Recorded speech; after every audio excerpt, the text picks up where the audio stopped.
12 তারিখ বাংলাদেশের সাধারণ নির্বাচনের পরে 13 তারিখ অর্থাৎ আজই ফল ঘোষণার সম্পূর্ণভাবে ফল ঘোষণা করা হবে। এরই মধ্যে যা তথ্য পাওয়া গিয়েছে তাতে পুরোপুরি চিত্র পরিষ্কার যে বিএনপি সরকার গঠনের দিকে এগিয়ে চলছে এবং বিপুল সংখ্যাগরিষ্ঠতা নিয়েই সরকার গঠন করতে চলেছে। এই নিয়ে ভারতের প্রধানমন্ত্রী নরেন্দ্র মোদী এবং রাজ্যের মুখ্যমন্ত্রী মমতা বন্দ্যোপাধ্যায় শুভেচ্ছা জানিয়েছেন তারেক রহমানকে। কেননা মুখ্যমন্ত্রী তার বার্তায় জানিয়েছেন তারেক ভাইকে তার বিপুল জয়ের জন্য অত্যন্ত অভিনন্দন জানিয়েছেন এবং এর ফলেই জানা যাচ্ছে বাংলাদেশের যে পরিস্থিতি, সেই পরিস্থিতিতে দীর্ঘ 17 বছর নির্বাসিত থাকার পর, দেশের বাইরে থাকার পর এসেই বাজিমাত বেগম খালেদা জিয়া এবং জিয়াউর রহমানের ছেলে তারেক রহমান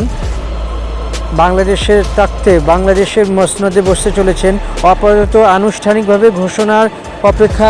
অপেক্ষাই শুধু, কিন্তু যা পরিস্থিতি চলছে তাতে করে দেখতে পাওয়া যাচ্ছে যে তারেক রহমান এবার বাংলাদেশের প্রধানমন্ত্রী হতে চলেছেন। তিনি বাংলাদেশে বহুদিন ধরে বাংলাদেশের বাইরে ছিলেন। এইবার গত 18 মাস আগে অর্থাৎ 1.5 বছর আগে হাসিনা বিদায় অর্থাৎ শেখ হাসিনা তৎকালীন প্রধানমন্ত্রীকে দেশ ছাড়তে হয়েছিল এবং দেশ ছাড়ার পর তদারকি সরকার অর্থাৎ মোহাম্মদ ইউনুস, নোবেলজয়ী অর্থনীতিবিদ মোহাম্মদ ইউনুসের নেতৃত্বে তদারকি সরকারের প্রধান উপদেষ্টা হিসেবে তিনি কাজ করেছিলেন এবং সেই সময় ভারতের সঙ্গে ক্রমশই নানা রকম দূরত্ব আসতে থাকে, সংঘাত বাড়তে থাকে এবং ক্রমশই পাকিস্তানের ঘনিষ্ঠ হতে থাকে। এই সমস্ত কিছু তো রাজনৈতিক প্রেক্ষাপট ছিল এবং সেই রাজনৈতিক প্রেক্ষাপটের মাধ্যমেই দেখা গিয়েছে যে ক্রমাগত যে বন্ধু ভারত ছিল সেই বন্ধু ভারতের সঙ্গে সম্পর্ক ক্রমশই খারাপ হতে শুরু করে এবং এরপরেই কবে বাংলাদেশে সাধারণ নির্বাচন হবে,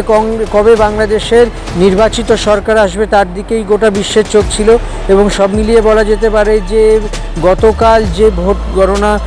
ভোট প্রক্রিয়া হয়েছে তারই গণনা গতকাল থেকেই শুরু হয়েছে এবং এখনও চলছে, কিন্তু পরিষ্কার বোঝা যাচ্ছে নিরঙ্কুশ গরিষ্ঠতার পথে তারেক রহমানের বিএনপি। তার মা সদ্য প্রয়াত হয়েছেন বাংলাদেশের প্রাক্তন প্রধানমন্ত্রী বেগম খালেদা জিয়া এবং একই সঙ্গে বলা যেতে পারে যে আসলে অনেক বিচার বিশ্লেষণ এবং অনেক খুঁটিনাটি তথ্য যদি বিচার করা যায় সেক্ষেত্রে বোঝা যাবে যে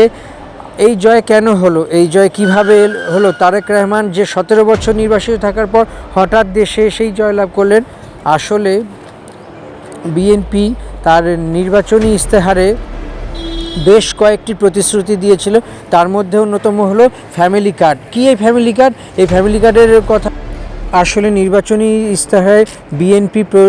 বিএনপি প্রতিশ্রুতি দিয়েছিল যদি তারা ক্ষমতায় আসে তাহলে দেশের প্রতিটি মহিলাকে মাসে 2,500 টাকা করে দেবে এবং একই সঙ্গে যদি 2,500 টাকা করে না দেওয়া কারো যদি টাকা না প্রয়োজন হয় সেক্ষেত্রে খাদ্যশস্য অর্থাৎ চাল, ডাল, নুন, তেল, গম ইত্যাদি তাদেরকে দেওয়া হবে। বাংলাদেশের মোট ভোটারের মধ্যে যা জানতে পারা গিয়েছে যে প্রায় 50% হলো মহিলা ভোট। তার মহিলাদের মন জয় করতে খানিকটা মমতার মডেলেই বাজি মাত করলো এই ফ্যামিলি কার্ড। এই ফ্যামিলি কার্ডের মাধ্যমে আগামী দিনে যে বিএনপির প্রধানত উদ্দেশ্য হলো যে যেইভাবে মহিলারা এবং মহিলাদের সঙ্গে বাংলাদেশের বিভিন্ন স্তরে যে আর্থিক সমস্যা দেখা দিয়েছে সেই আর্থিক নির্ভরতাকে আরও মহিলাদের আর্থিক স্থিতিশীলতা বৃদ্ধি করার জন্য এটি বড়সড়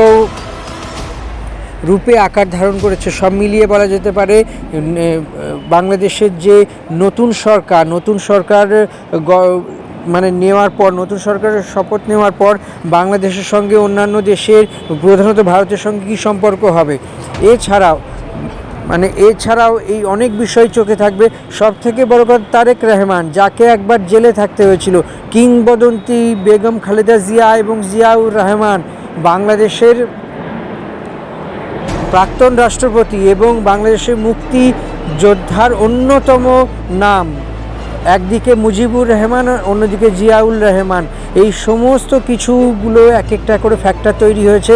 এবং একই সঙ্গে বিভিন্ন ক্ষেত্রে যে বিএনপি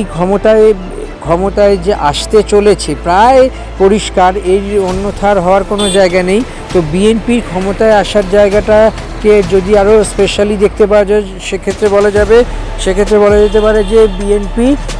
এই অবস্থা, বিএনপির এই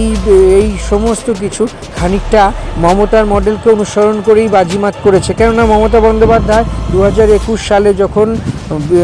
যখন বিধানসভা ভোটে এর ইস্তাহার প্রকাশ করেছিল, তখন তিনি জানিয়েছিলেন যে যদি ভোটে ক্ষমতায় আসেন তাহলে জেনারেল মহিলাদের জন্য 500 এবং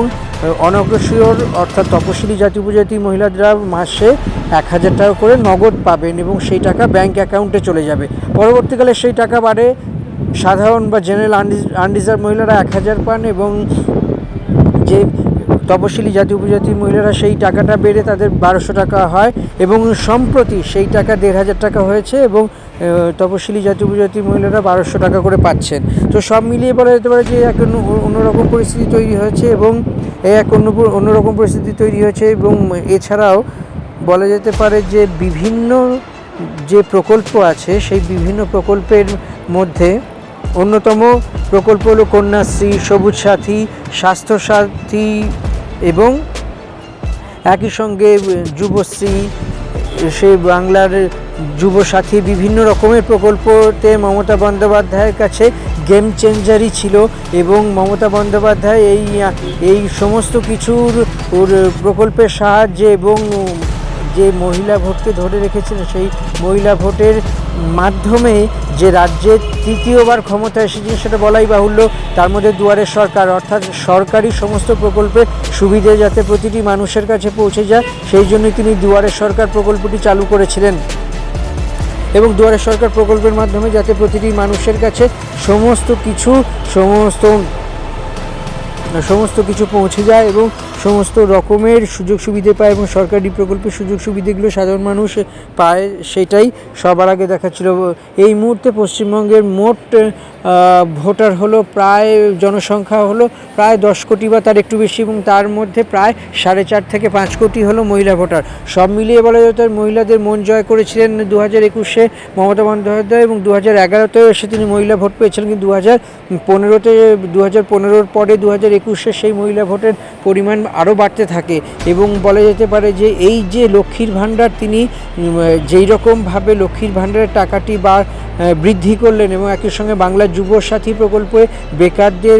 5 বছর 1500 টাকা করে প্রতি মাসে দেওয়া হবে এবং 5 বছর ছাড়া সেটা রিভিউ করা হবে। এই সমস্ত কিছুই একটা জনমুখী প্রকল্পের অন্যতম এবং সেই প্রকল্পের অন্তর্গত দেখতে পাওয়া যাচ্ছে যে বাংলাদেশেও বিএনপি তাদের নির্বাচনী ইস্তাহার প্রকাশ করেছে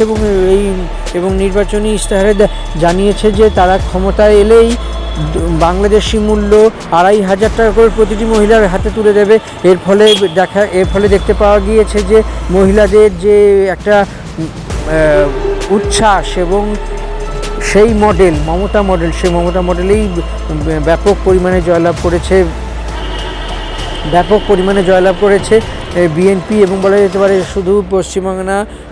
পশ্চিমবঙ্গেই না, দেশের বিভিন্ন জায়গায় যদি এই ধরনের জনমুখী প্রকল্পকে বাস্তবায়িত করা যায় তাহলে সেক্ষেত্রে তাদের লাভ ব্যালটে বা ভোট বাক্সে পড়ে এবং তারই অত্যন্ত উজ্জ্বল উদাহরণ হলো তারেক রহমান। এই তারেক রহমানই আগামী দিনে বাংলাদেশের মানুষের যে আশা আকাঙ্ক্ষা কতটা পূরণ করতে পারবেন সেটা এখন দেখার বিষয়, ভবিষ্যতই বলবে। আপাতত যতক্ষণ না তারেক রহমানের নেতৃত্বে বাংলাদেশে বিএনপি সরকার গঠন করে ততক্ষণ তদারকি সরকার অর্থাৎ মোহাম্মদ ইউনূসের নেতৃত্বাধীন সরকারকেই কাজ চালিয়ে যেতে হবে, যা স্বাভাবিকভাবেই হয়ে থাকে। এবং একই সঙ্গে বলা যেতে পারে যে আগামী দিনে অর্থনৈতিক, সামাজিক এবং যে কট্টরপন্থীদের কিভাবে হ্যান্ডেল করবে, ভারতের সঙ্গে কী সম্পর্ক থাকবে, ভারতের সঙ্গে যে দীর্ঘদিনের মিত্রতা, সেই মিত্রতা কি বাংলাদেশ আরও নতুন করে কিছু সেখানে ভাবনা চিন্তা করবে। ভারত চিরকালই বাংলাদেশের বন্ধু ছিল, চিরকালই ভারত শুধু বাংলাদেশ কেন প্রত্যেকটি দেশকে সাহায্য করে গেছে এবং বাংলাদেশের প্রতিও প্রধানমন্ত্রী নরেন্দ্র মোদী জানিয়েছেন বাংলাদেশের প্রতিও যে বন্ধুত্বের হাত বাড়ানো ছিল সেই বন্ধুত্বের হাত বাড়ানোই থাকবে। সব মিলিয়ে দেখা যাক যে তারেক রহমানের যে নতুন অধ্যায়, নতুন ইনিংস শুরু হবে তা কতটা বাংলাদেশের জন্য সুখকর হয় তা সেটা বলবে পরিস্থিতি, বলবে সময়ই। অন্তত আমাদের এই ভিডিও যদি আপনাদের ভালো লেগে থাকে তাহলে অবশ্যই চ্যানেলটি সাবস্ক্রাইব করে দিন এবং বেল আইকনটি ক্লিক করে দিন। লাইক, শেয়ার, কমেন্ট তো করবেন এবং আপনাদের যদি কোনো সুচিন্তিত মতামত থাকে জানাবেন এবং একই সঙ্গে যদি মনে হয় যে অন্য কোনো ভিডিও দেখবেন বা অন্য কোনো আমাদের ভিডিও সংক্রান্ত বিষয়ে আরও কোনো মতামত থাকে তা আমরা অবশ্যই সেই মতামত নিয়ে আরও বেটার করার চেষ্টা করব এবং অবশ্যই যদি আপনারা বলেন যে কোন ভিডিও দেখবেন সেরকম ভিডিও করব।